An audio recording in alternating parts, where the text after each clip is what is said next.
Hello everybody and welcome back to another episode of TWIRL. It's the show where we recap everything that's been happening in Rocket League, from news, goals, esports, and more. Now last week we didn't have an episode, so today we're going to be recapping the past 2 weeks of Rocket League. Going to be kicking off with our news segment, and we're taking a closer look at the blueprint system.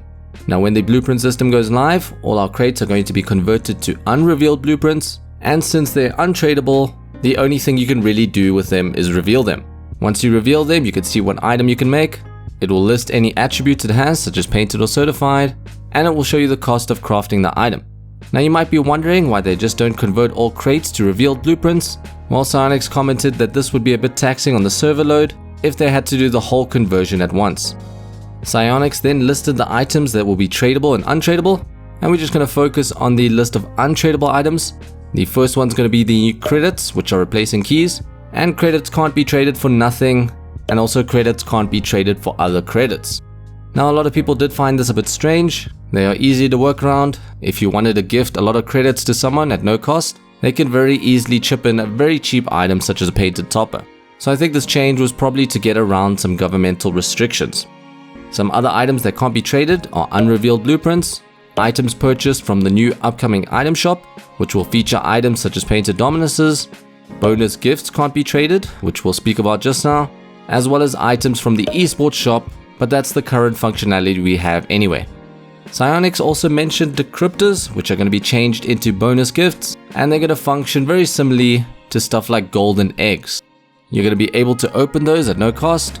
The bonus gifts are going to contain items from the Vindicator crate, as well as the Blueprint Revival series, which brings back some of the favorite Rocket League items. The final piece of information surrounding this update is about trade-ins. However, it's something they've mentioned already, in that we're only going to be able to trade in items that you've received for free.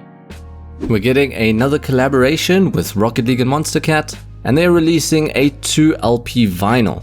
Now, if you pre-order this before December the 2nd, it comes with a lot of exclusive items. For example, these Monstercat wheels, some very cool, well-designed banners, as well as some other smaller items such as a title, a topper, and some flags. If you logged into Rocket League in the past 2 weeks, well, you would have received your Beat Saber items. These were handed out as a collaboration for Beat Saber and Rocket League. For those of us that play Rocket League, we got those items, as well as a new exclusive song. Whereas in Beat Saber, there was a Rocket League DLC added, with a custom arena, and a lot of songs that are featured in Rocket League. The final piece of news is a small one. In the last episode of TWIRL, we mentioned that 3 DLC packs are being added to the base game for free. Still, unfortunately, don't have a date for that edition, but if you want to see all the items that you're going to be getting for free, Rocket League Garage came out with a pretty cool page where you can look at all the items. We're then going to take a look at a little bit of esports news. This week we had the conclusion of the Season 8 Rocket League Championship Series for North America and Europe. We've got the top 4 teams in each region qualifying and heading off to the RLCS Season 8 finals.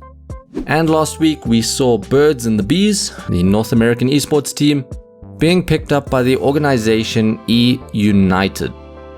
We're then going to be moving on to our Plays of the Week, starting off with a few fakes.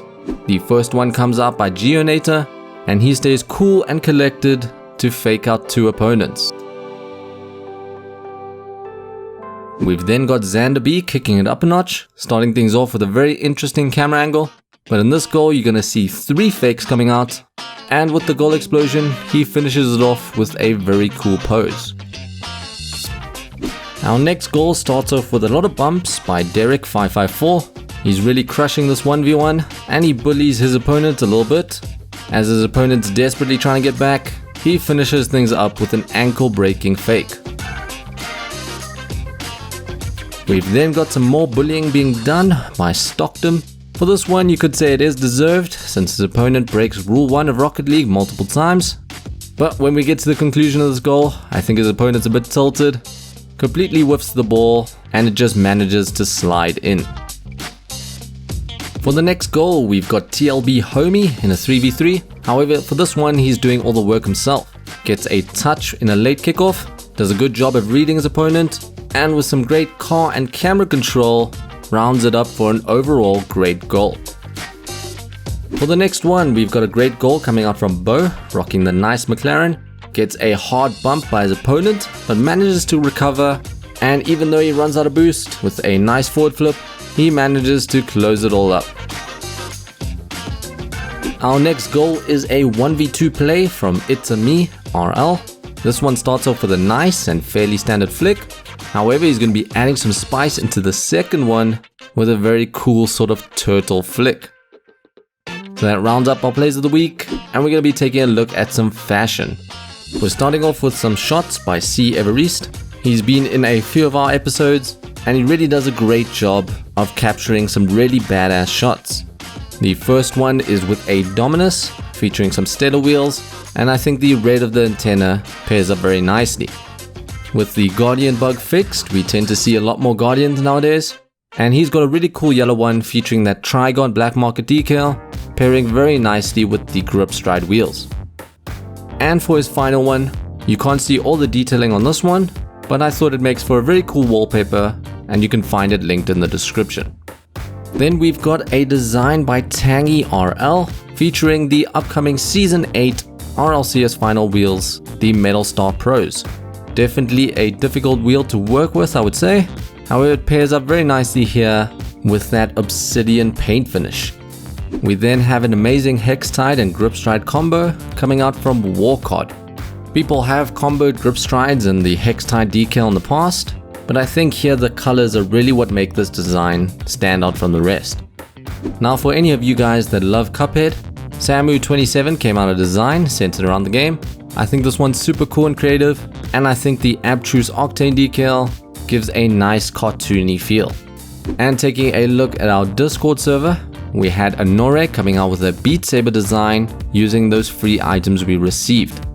The final showcase for today's video is coming out from a Ninso, showing off a really cool combination of the ripped comic decal matching up with the design of the irradiator wheels.